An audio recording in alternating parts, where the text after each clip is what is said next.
কিরকম উঠলো দেখলে?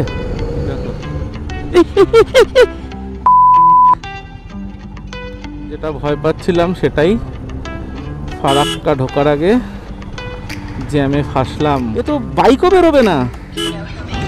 আর লেগেছে তো লেগেছে পুরো ব্রিজের ওপরে।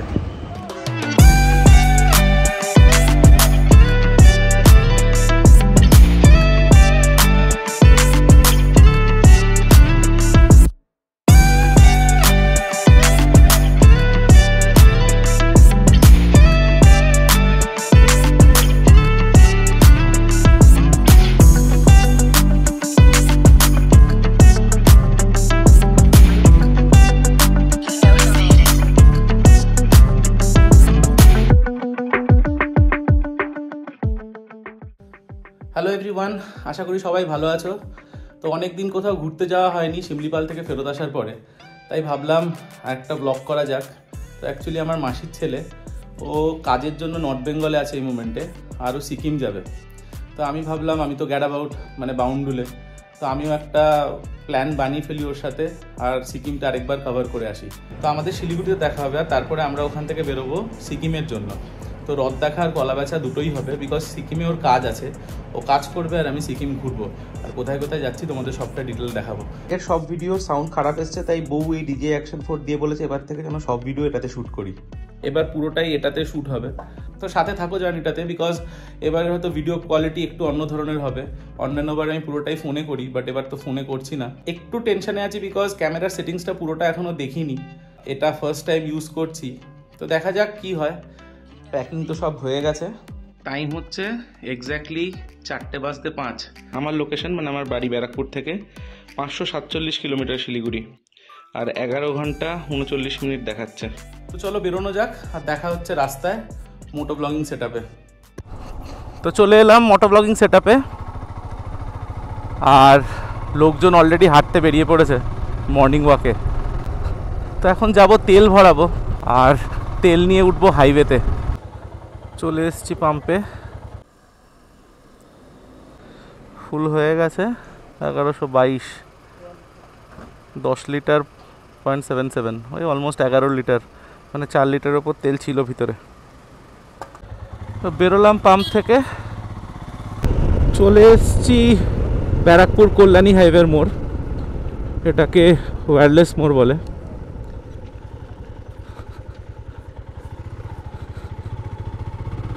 অলরেডি কল্যাণী হাইওয়েতে উঠে গেলাম।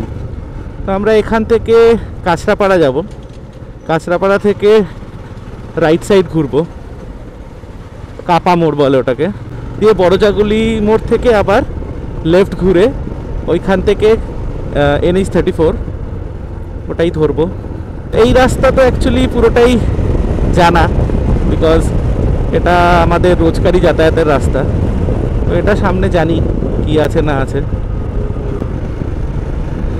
ঠেলাগুলো জ্বালিয়ে নিলাম, ম্যাডডগটাও জ্বালিয়ে নি, কারণ এখনো ভোরের আলো তো ফোটেনি। এগুলো জ্বললে পরে না খুব সুবিধা হয় হাইওয়েতে, অ্যাটলিস্ট হালকা হালকা ভোরের আলো ফুটছে।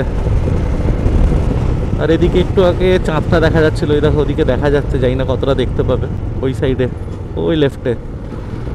ভেবেছিলাম রাত্রিবেলা রাইড করব, কারণ দিনের বেলা এখন যা গরম, এখন তো বেশ ভাল লাগছে, বাট একটু বাদে যখন রোদটা উঠবে তখন হালত খারাপ হবে। কিরকম উঠলো দেখলে? কিছু যায় আসে না এদের। ট্রিপটা জিরো করতেই ভুলে গেছিলাম তখন পাম্প থেকে বেরোনোর সময়। অলমোস্ট 6-7 কিলোমিটার এসছি হবে, এখন জিরো করে নিয়েছি। যা হবে তার সাথে 7 কিলোমিটার আরও জুড়ে নিতে হবে। আর এখন দেখাচ্ছে 17011.9। এদিকের আকাশ অলমোস্ট লাল হয়ে এসছে, আলো ফুটছে। আর কিছুদিন পরে এই ব্রিজ খুলে গেলে পরে আর এই নিচ দিয়েও যেতে হবে না। এই সামনে আমি এখন যেখান দিকে অ্যাকচুয়ালি NH34 ধরবো, এটা পুরোটাই এইমস হয়ে বেরোবে এরপরে, এতে আরও সময় কম লাগবে। আমরা এখান থেকে ডান দিক ঘুরবো, এই পুরো ব্রিজটা কমপ্লিট হবে, এটাই কল্যাণী এমসের দিকে চলে যাবে, আর ওটাই গিয়ে আবার হাইওয়েতে উঠবে।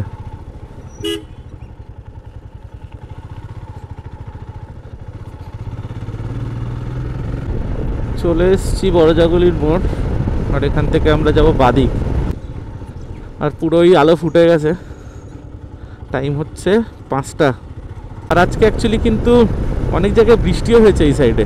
দিনের বেলা তো রোজই টেম্পারেচার 40 ছাড়িয়ে যাচ্ছে। এখন যখন চালু হবে, এটা হবে ফার্স্ট টোল প্লাজা এই রাস্তার।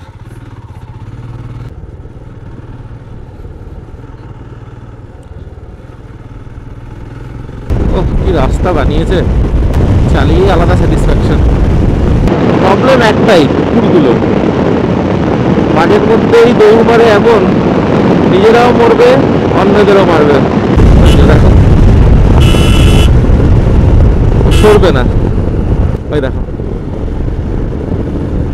সানরাইজ হয়ে গেছে, জানি না ক্যামেরায় আসছে কিনা। যদি ওই দিকটায় লক্ষ্য করো ভালো করে, দেখো সূর্য উঠেছে, ফার্স্ট দেখতে পেলাম লাল।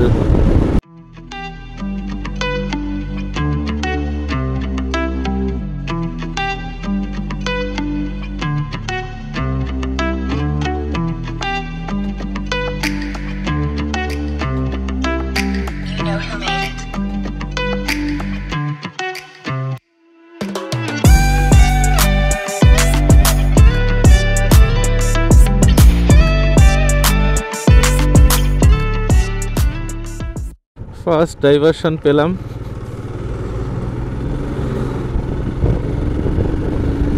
অলমোস্ট 60 কিলোমিটার বাড়ি থেকে আসার পরে।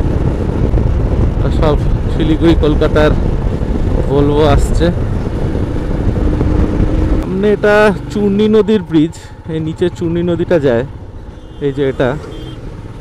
তো সামনে থেকে ডান দিকে একটা রাস্তা আছে, এই নিচে নেমে যায়, এটা দিয়ে অনেকটা শর্ট হবে। আর যেহেতু এখন ভোরবেলা, এটা দিয়ে গেলেই সুবিধা হবে, এটা দিয়ে অনেকটাই শর্টে চলে যাওয়া যায়।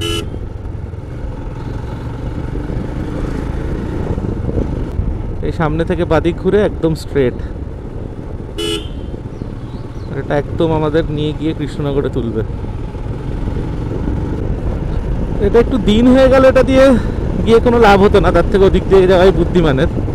বাট যেহেতু এটা এত সকাল, 5:30 বাজে, এটা দিয়ে গেলে পরে টাইমটা অলমোস্ট হয়তো একই লাগবে, বাট ডিস্টেন্সটা অনেকটা কম হবে। একটু বেলায় আসলেই হয়তো এই রেলগেটই বন্ধ পেতাম। তো এটা হচ্ছে NH11, ওটা ছিল NH12, এটা NH11। দেখো সকালে হাট বসেছে, সব পাইকারি, যা নেবে সব পাইকারি রেটে। এই ভিতরের রাস্তাটা কিন্তু খুব সুন্দর, মানে বিশেষ করে এই জায়গাটা, দুদিকে গাছগুলো দেখছো, দু সাইডে প্রচুর পুরনো পুরনো সব বড় গাছ, কৃষ্ণচূড়া, রাধাচূড়া সব গাছ। ওই দেখো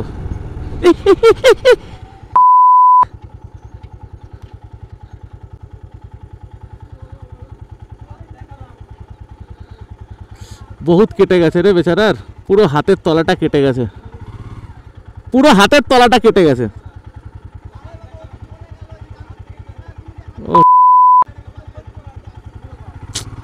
ও এসে আবার ফেরত এলো।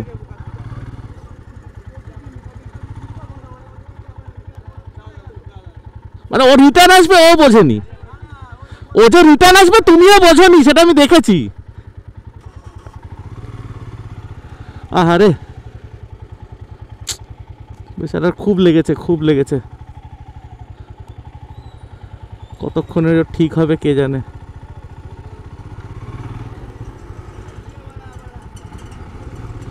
আসলে ও যদি একটু আস্তে থাকতো কিছু হতো না, কিন্তু ও বুঝতে পারেনি যে ওরকম ফেরত আসবে।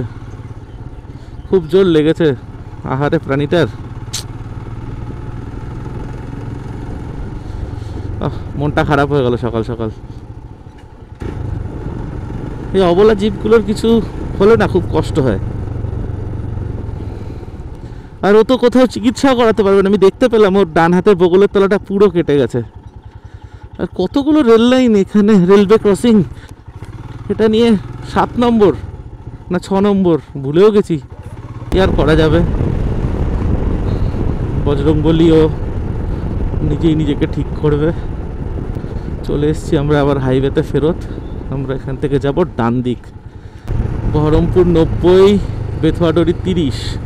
ট্রেন লাইনটা একদমই বাদিকে আমাদের। এখান থেকে টোল রোড স্টার্ট হলো, তার মানে সামনে কোথাও টোল প্লাজা আসবে। এই দেখো অ্যাম্বুলেন্স তুলে দিচ্ছে ছাদের ওপরে, স্করপিও অ্যাম্বুলেন্স, ওই দিয়েই জল খায়। অ্যাম্বুলেন্সের ট্যাঙ্ক থেকে জল বেরোয়।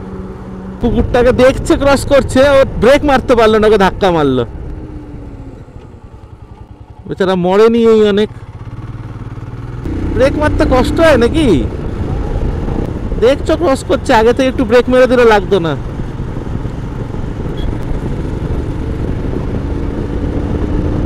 কি বলবে এদের। আর এখানে কিন্তু হালকা ঠান্ডা আছে এই সকালেও।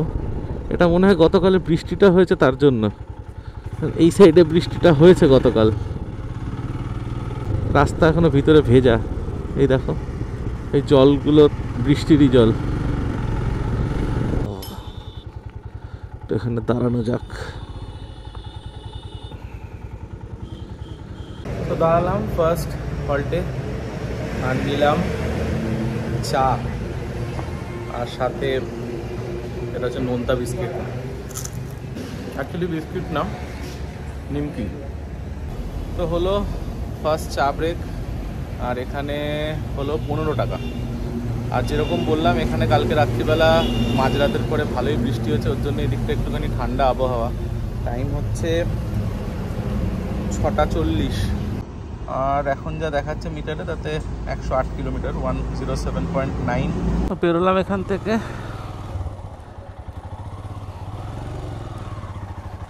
টাইম হচ্ছে 6:45।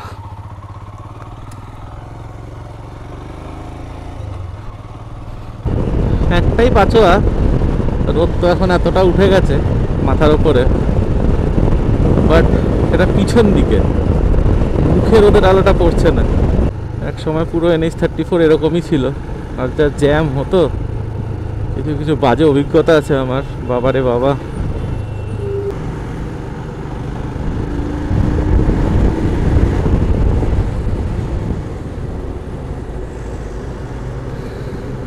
এতক্ষণ আসতে চালিয়ে হঠাৎ করে এখনই স্পিড তুলতে হলো। ওভারটেক করে আবার স্লো করে দিল। অদ্ভুত। তো আমরা ঢুকছি পলাশি, পৌঁছেই গেছি পলাশি। আর কালকে এদিকটাতে বৃষ্টি হয়েছে বলে দেখো এখনো আকাশে এদিকে মেঘ আছে, এই দেখো পুরো মেঘ এখানটায়। এই অবধি তো অ্যাটলিস্ট সূর্য পাবো না, এটা ফর শিওর, কারণ মেঘটা এখন পুরো এই সাইডটাতে আছে। এই এতটা যতক্ষণ ওই জায়গাটা অবধি ক্রস করবো সূর্যটা আড়াল থাকবে, তারপরে যদিও আবার সূর্যি মামা মুখ বার করবে। পৌঁছে গেছি বেলডাঙ্গা, টাইম হচ্ছে 7টা 20। আর এই কিছু কিছু জায়গায় সিঙ্গেল লেন আছে, সেইগুলোর জন্য জ্যাম হচ্ছে, যেরকম এখানটাতে পুরো জ্যাম। আর কারণটাই হচ্ছে সিঙ্গেল লেন। দিনের বেলা লোক পারাপার হচ্ছে যেহেতু, এই জায়গাগুলোতে তো জ্যাম হবে।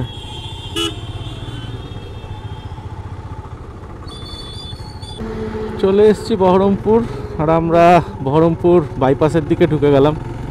এদিক দিয়ে গেলে পরে জিয়াগঞ্জের দিকে যাওয়া যেত, কিন্তু যেহেতু বাইপাস খুলে গেছে আমরা আর এই বাদিকটা নিলাম না, আমরা সোজা বহরমপুর বাইপাস দিয়েই ব্রিজ ক্রস করে নেব।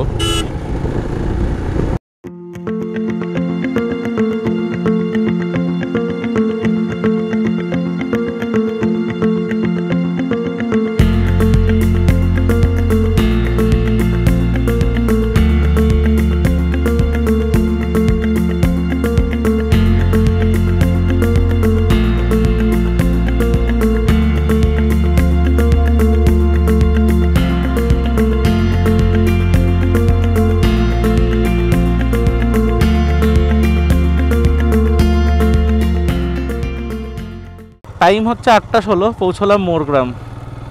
বর্ধমান দিয়ে আসতে হলে এটাই রাস্তা, বর্ধমান, বোলপুর কিংবা নলহাটি হয়ে, রামপুরহাট হয়ে, দুটো আলাদা রাস্তা যদিও। মাঝের মধ্যে এরকম কিছু ডাইভারশন আছে, এগুলোতে খুবই আস্তে যেতে হচ্ছে, কারণ ওভারটেক করার কোনো জায়গাই নেই। আর এদিক থেকে করতে গেলে হুটপাট লরি আসছে, তো রিস্ক হয়ে যাচ্ছে। সেটা না করাটাই ভালো, পিছনে যাওয়াই ভালো। ফারাক্কা এখান থেকে আর 45 কিলোমিটারের কাছাকাছি। ফারাক্কার আগে কোথাও বসে খাবো ব্রেকফাস্ট। অ্যাকচুয়ালি এটা পুরোটাই একটা ম্যানমেড ক্যানাল। ফারাক্কা থেকে এদিক থেকে এই খালটা বানানো হয়েছিল আমাদের, যাতে গঙ্গার মানে আমাদের হুগলি নদীর জল বাড়ে, যাতে পোর্টটা বানানো যায়।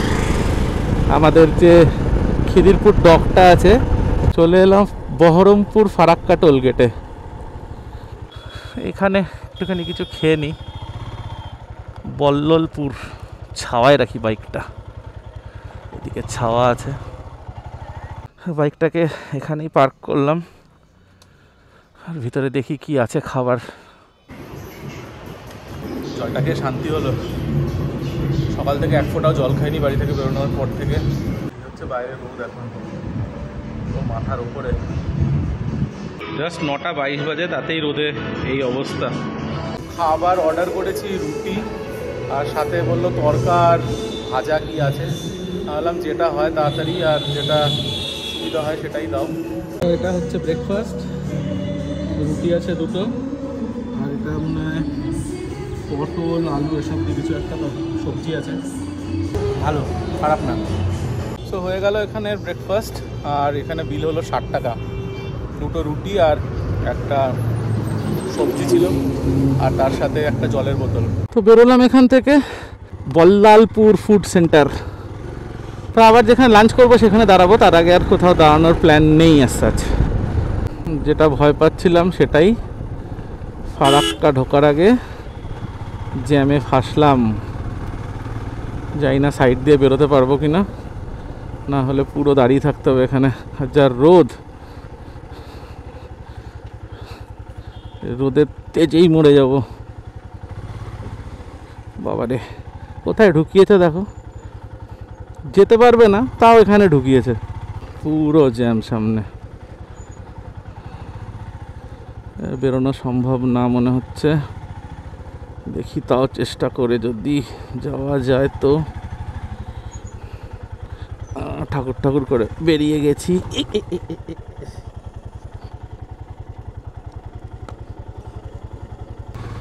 ব্যাগটার জন্য ধাক্কা খাচ্ছিলাম, একটু মেপে চালাতে হবে, সামনে না ফাঁসলেই হয়। যাক, বেরিয়ে গেছি। দিকটা পুরোটাই আটকানো ছিল। ভাগ্যিস ওই লরিটার মাঝখানে ফাঁকাটা ছিল, না হলে বেরোতে পারতাম না। সামনেও জ্যাম, ভাগে ভাগে আটকেছে। এদিকের জ্যামটা দেখছো কতটা, বাপরে। এদিকে হচ্ছে কি নতুন ব্রিজে ওঠার রাস্তাটা এই সাইড দিয়ে যাবে, কাজ চলছে পুরো দমে। এটা হয়ে গেলে পরে ফারাক্কাটা পার করা অনেক সহজ হয়ে যাবে। ওইখানে ওই অবধি জ্যাম ছিল, আবার এখান থেকে আবার কতগুলো ভাগে যে আটকেছে, তো পুরো একদম দিন পার হয়ে যাবে এখানে ফোর হুইলারদের। 2 চাকা বলে বেরোচ্ছি।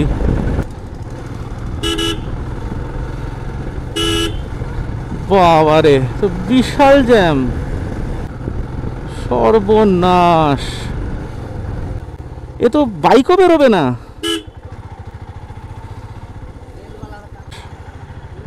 তো 2-3 দিনে ছাড়বে কিনা সন্দেহ জ্যাম। তো এখান থেকে তো বাইককেও আটকে দিচ্ছে, যেতে দেবে না, বলছে ওপর দিয়ে যেতে। দাদা একটু পা দিয়ে ইটটা একটু ঠেলে দেবেন, থ্যাংক ইউ।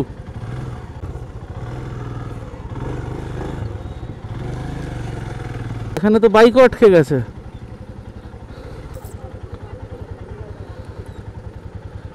সামনে যেটা দেখতে পাচ্ছ ওটা কোনো ট্রাকে আগুন লেগেছে, ওই যে ধোঁয়া উঠছে যেটা দেখা যাচ্ছে সামনে, এইটা হচ্ছে লরিটা। আর লেগেছে তো লেগেছে পুরো ব্রিজের ওপরে। এরা বলছে এখনো কোনো ঠিক নেই কতক্ষণ লাগবে, 1 ঘন্টাও লাগতে পারে, 2 ঘন্টাও লাগতে পারে। আবার একটা দমকল আসছে। এদিকে তারও খুলে দিয়েছে, এই পাশের তারটা, এটা মনে হয় ডাউন লাইনের তার। ডিজেল ইঞ্জিন ছেড়ে নিয়ে যাচ্ছে ইলেকট্রিক ইঞ্জিনকে, লাইন খোলা আছে বলে। রোদ কাঠফাটা, যেটা ভয় পাচ্ছিলাম, আর সেই রোদেই এসে দাঁড়াতে হলো। এইখানটাতেই যা একটা আছে, এই বাইকটা ওখানে রেখে অ্যাটলিস্ট দাঁড়াতে পেরেছি। এরা এসছে লাইন এখন এগুলো জুড়তে। অলরেডি 11টা 10, এখানে 10:15 থেকে দাঁড়িয়ে আছি। এই জায়গাটা এতক্ষণের জন্য আমার সঙ্গী ছিল, টানগুলো আমার, থ্যাংক ইউ। মনে হচ্ছে বাইকগুলোকে এগোতে দিচ্ছে এবার। 11:30 বাজে। ফুটপাথ আগে গেলে আবার ডান্ডার বাড়ি মারছে, আর পুলিশ না, বিএসএফ সিআইএসএফ সব কিছুই ডিউটি করছে। এই লরিতেই আগুন ধরেছিল। কি অবস্থা দেখো, এখনো আগুন নেবেনি পুরোটা, টায়ার ফেয়ারে এখনো আগুন জ্বলছে।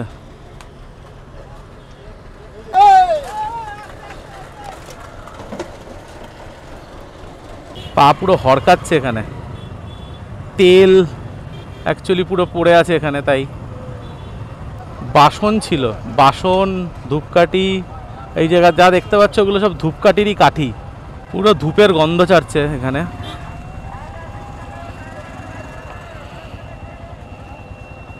পুরোটাই ধূপ।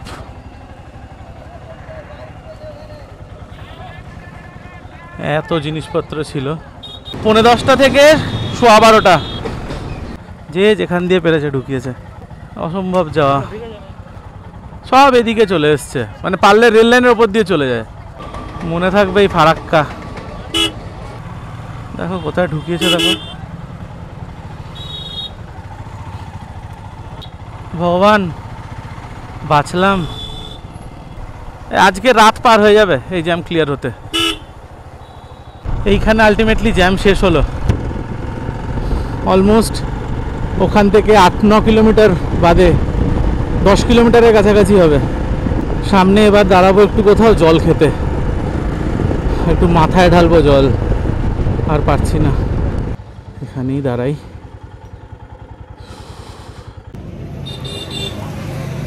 জলটা ঢেলে শান্তি হলো, মনে হলো প্রাণ ফিরলো, মরেই যাচ্ছিলাম। বেরোলাম এখান থেকে, যেখান থেকে জল খেলাম। মালদা এখান থেকে হচ্ছে 22 কিলোমিটার। তো এখন মালদায় দাঁড়াবো, আর ওখানেই করবো লাঞ্চ।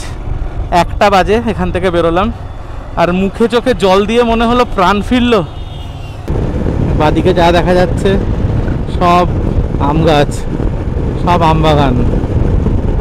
আর এখন আবার একটুখানি ওপরে মেঘ আছে, আবার রোদের একটু তেজ কমেছে, একটু ভালো লাগছে। চলে এসেছি মালদা বাইপাস, বাদিকটা মালদা টাউনের দিকে ঢুকে গেল। তো এবার যেখানে খেতে দাঁড়াবো সেখানে একটু সময় কাটিয়ে রোদটা একটু কমলে তারপরেই বেরোবো। চলে এসেছি যেটায় খাবো, এটাই মালদা রেস্টুরেন্ট অ্যান্ড ধাবা। আর এখানে আসার কারণ একটাই, বাইকটা ছাওয়ায় রাখতে পারবো। এইটা হচ্ছে ভিতরটা। তো খেয়ে দিয়ে একটুখানি খাটিয়াতে শুয়ে নেব। আর সব গ্যাজেটস এখানে বসিয়ে দিয়েছি চার্জে। অলরেডি আমার বউয়ের ফোনও চলে এসছে। ভিতরে এদের এসিও আছে, এসিতে বসতে পারতাম, বাট এসিতে বসলে যেটা হতো সেটা হচ্ছে আমি একটু বাদে বাইক চালাবো, তখন আমার খুবই গরম লাগবে, তার জন্য আমি এসিতে আর যাইনি। এই হচ্ছে লাঞ্চ, ভাত, ডাল, ওদিকে পেঁয়াজ লঙ্কা আছে, পাঁপড়, এখানে একটা সবজি বুঝতে পারছি না কি, দই, এখানে আবার একটা সবজি, লাউ মনে হচ্ছে, এটা আলু ভাজা, বেগুন ভাজা, আচার, সাথে আবার মাছ, কাতলা মাছ। তো হয়ে গেছে লাঞ্চ। আর যেখানে খেলাম জায়গাটার নাম হচ্ছে কামাল দিঘি। আর হোটেলটার নাম হচ্ছে মালদা রেস্টুরেন্ট। তো খাওয়া দাওয়া যথেষ্ট ভালো। আর এখানে বিল হলো হচ্ছে টোটাল 235 টাকা। ভাত নিল হচ্ছে 70, দেখলে কত কিছু ছিল ভাতের মধ্যে, ডাল সবজি অনেক কিছু ছিল। তার সাথে আমি নিয়েছিলাম কাতলা মাছ, যেটা নিয়েছিল 100 টাকা। আর মানে ওটা কাতলা মাছের কালিয়া ছিল। তাছাড়া ছিল একটা এক্সট্রা দই, ওটা হাফ প্লেট ছিল, হাফ প্লেট নিল 40, ফুল প্লেট নিল ওটা 60, আর একটা জল ছিল ওটা 25 টাকা। তো টোটাল সব মিলে 235 টাকা এখানে হলো। অলরেডি টাইম হচ্ছে 3:22। এখানে ঢুকেছিলাম 1:45। তো বেরোনো যাক এখান থেকে। বাইকটা অনেকক্ষণ রেস্ট পেলো।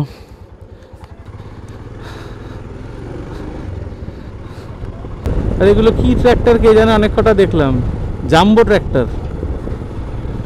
ডান দিকটা বালুরঘাট বেরিয়ে যাবে।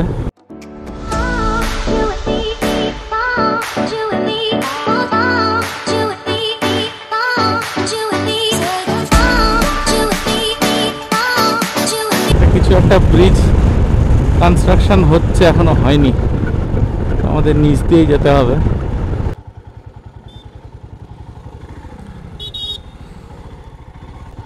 এই পুরো এতটা রাস্তার মধ্যে ফার্স্ট কোনো ডাইভারশনের জন্য ভিতরে ঢুকতে হলো। এখানে লেগে গেছে জ্যাম, সব গাড়ি ভিতর দিয়ে আসছে, সরু রাস্তা। এটাই হচ্ছে পুরনো রাস্তা NH-34। এটাই পিছন দিকে গিয়ে আবার এখন যে নতুন রাস্তাটা তৈরি হয়েছে ওটার সাথে গিয়ে মিশবে। আর যেখান থেকে আমরা ঢুকলাম সেটা হচ্ছে রায়গঞ্জের বাইপাস। ওটা কমপ্লিট হয়ে গেলে আরও শর্ট হয়ে যাবে। রায়গঞ্জ বাইপাসও খুলে যাবে হয়তো, আর খুব বেশি দিন লাগবে না, কাজ তো অলমোস্ট হয়েই গেছে দেখলাম। আমার তেলের কাটা হেলে পড়েছে, তো একটু তেল নেবো ভাবছি, এখান থেকে নিয়ে নিই। এখন অবধি এসছি আমরা 374 কিলোমিটার, 375। আরেকবার নিচ্ছি তেল। টোটাল 12 লিটার নেওয়া হলো এখানে তেল। এখানে 3 লিটার ভিতরে আছে, মানে ছিল। আর এখানে হলো 1252, 1253 অলমোস্ট। সো বাইক যেটা দেখলাম সেটা হচ্ছে অলমোস্ট 32-এর কাছাকাছি মাইলেজ দিচ্ছে, বিকজ 12 লিটার তেল এখন ভরলাম। আর এসছি অলমোস্ট 380 কিলোমিটার, বিকজ তখন জিরো করতে ভুলে গেছিলাম ট্রিপ, তো ওখানে 6-7 কিলোমিটার। আর এদিকে 375 কিলোমিটার কাছাকাছি আমি রাইড করেছি। তো সব জুড়লে 380 একটু বেশিই হয়, 380 ধরলাম। যদি আমি 12 দিয়ে ভাগ করি তাহলে পরে আমার মাইলেজ দিচ্ছে এখন অলমোস্ট 31, 31.5, 32-এর কাছাকাছি মাইলেজ দিচ্ছে। আর এখন রোদটা পুরো মুখে পড়ছে, পুরো স্ট্রেট অ্যাঙ্গেলে মুখে পড়ছে। আমি ওর জন্য সানগ্লাস আর তার উপরে হেলমেটের ব্ল্যাক গ্লাস সব লাগিয়ে দিয়েছি। সামনে ডালখোলা অবধি এটা এরকমই চলবে। ডালখোলা থেকে যখন আমরা আবার ডান দিক ঘুরবো তখন সূর্যটা বাদিক চলে যাবে। এখন এই 40-50 কিলোমিটার পুরো ওই সূর্য মুখের সামনে নিয়ে যেতে হবে। এই ফোনটা একদম চার্জ ছিল না, 13% চার্জ ছিল। এটাতেই আমার সব ফোন আর সব কিছু আসে, তো এটা একটু চার্জে বসিয়ে দিলাম। সানসেট হওয়ার টাইম হয়ে গেছে, সূর্যটা খুব সুন্দর লাগছে দেখতে। আর আজকে সানরাইজ থেকে সানসেট পুরোটাই রাস্তায় দেখে নিলাম। চলে এসেছি ডালখোলা, এখান থেকে যাব আমরা ডান দিক। আমরা NH-12 ছেড়ে NH-87 উঠে পড়লাম। উল্টো দিকটা পূর্ণিয়া, আর আমরা যাচ্ছি কিষানগঞ্জের দিকে। আর এইটুকুনি রাস্তা কিন্তু প্রচুর আনব্যালেন্স, সব প্যাচওয়ার্ক হয়েছে। হাইওয়েতে যেহেতু একটা সার্টেন স্পিডে গাড়ি যায়, প্যাচওয়ার্ক থাকলে খুব অসুবিধা হয় চালাতে। এই দেখো কন্টিনিউয়াস উঠছে নামছে, লাফাচ্ছে। নিচে কিষানগঞ্জ স্টেশন, আর আমরা কিষানগঞ্জ ফ্লাইওভার ক্রস করছি।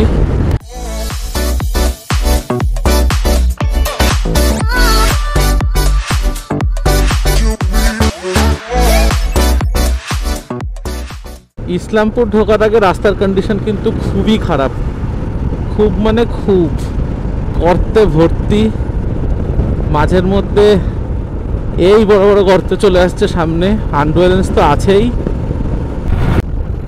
চলে এসছি ইসলামপুর বাইপাসে। আমাদের ওখানে দুর্গাপুজোর পরে যেরকম ঠান্ডা লাগে রাতে বাইক চালালে, ওরকম একটা ফিল হচ্ছে এখানে।